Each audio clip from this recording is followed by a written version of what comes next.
like you're making bricks. Yeah. Yep, pretty much. I could see that. Yeah, the end game is they've started to construct our furnace now, so the furnace is going to be shaped like the Eiffel Tower, hopefully.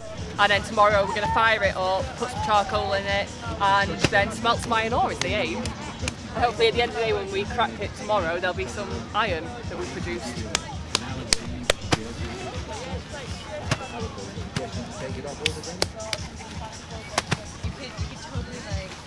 Do you want to explain a bit what's in the bricks then? These guys are probably better at explaining. We're sort of here for the fun. Yeah, we're the pros. It's lovely source clay from the area, mixture of straw and sand, and that's going to make a furnace, a shaft furnace, which we're going to smelt iron in tomorrow. And it's going to be the first pedal-powered bloomery furnace.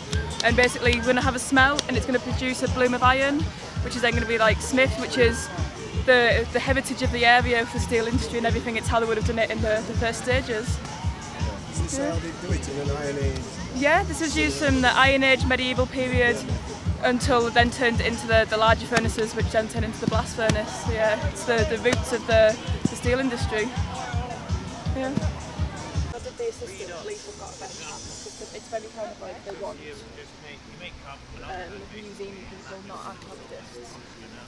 When you say pedal powered, is that to blow air into the furnace? Yeah, so normally we use a pair of bellows to put air into the furnace, but instead of bellows we're going to have a bicycle that's then going to work a fan which is going to blow the air into the furnace instead.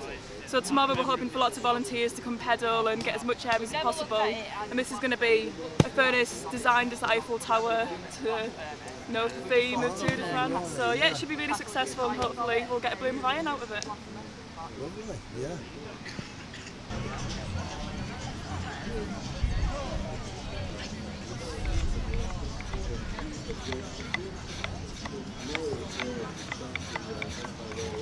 Can I interrupt you to ask you to explain what's happening? Right, I'm basically doing a very traditional technique of carving a wooden spoon. So what we've got, we started with cleft timber. This is cherry. So it had been in the round. This was cut down last week in the round. So it was cleft in half and then in quarters, and it was roughly shaped with an axe to that sort of shape. Then I'll axe out that sort of profile with an axe, and then I'll use it on the spoon mule just to finish it, either with a spoke shave or a knife.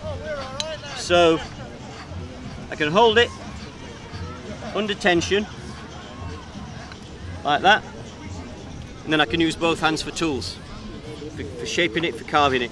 And then I would use a spoon gouger knife to do the bowl. In Glastonbury there was a site called the Glastonbury Lake Village, and they've uncovered hundreds of wooden artifacts. So eating implements, bowls, platters, spoons,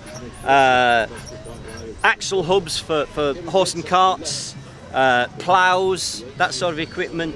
So not much is talked about in terms of wood in the Iron Age. Everybody just thinks about iron and smelting and making weapons, but they were very, very skillful at woodcraft. You wouldn't have a stainless steel pan. You'd have had a wooden bowl or a pottery cooking bowl.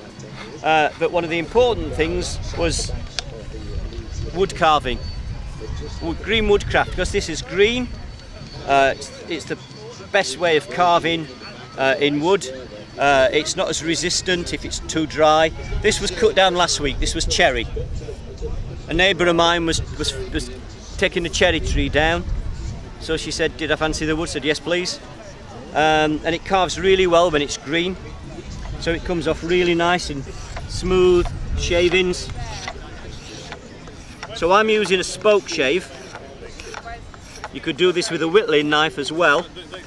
I'm just wondering what they'd use. You know, they would have had something as similar as that. Yeah, sharp tools.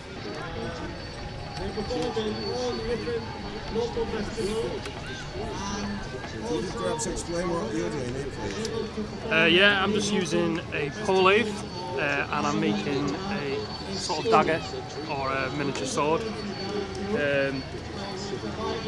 What do you say, a miniature sword? A miniature sword, yeah, as such. Scanwheel with a theme. Is this for an enactment then? An enactment? It could be. Right. It could be.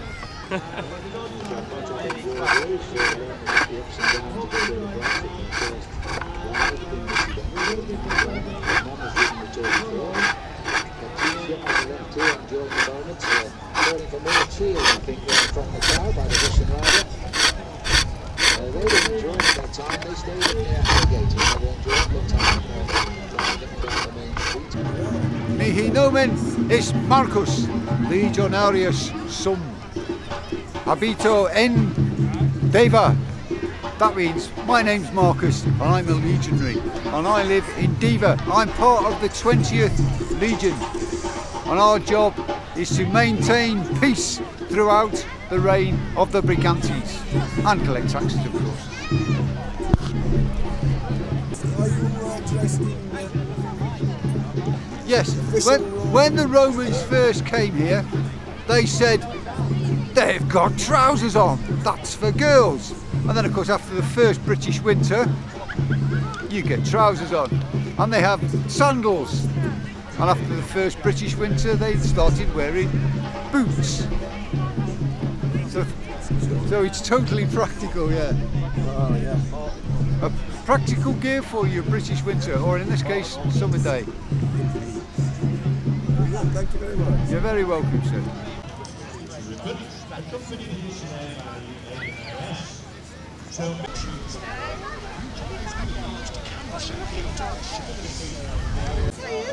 Oh, where is it?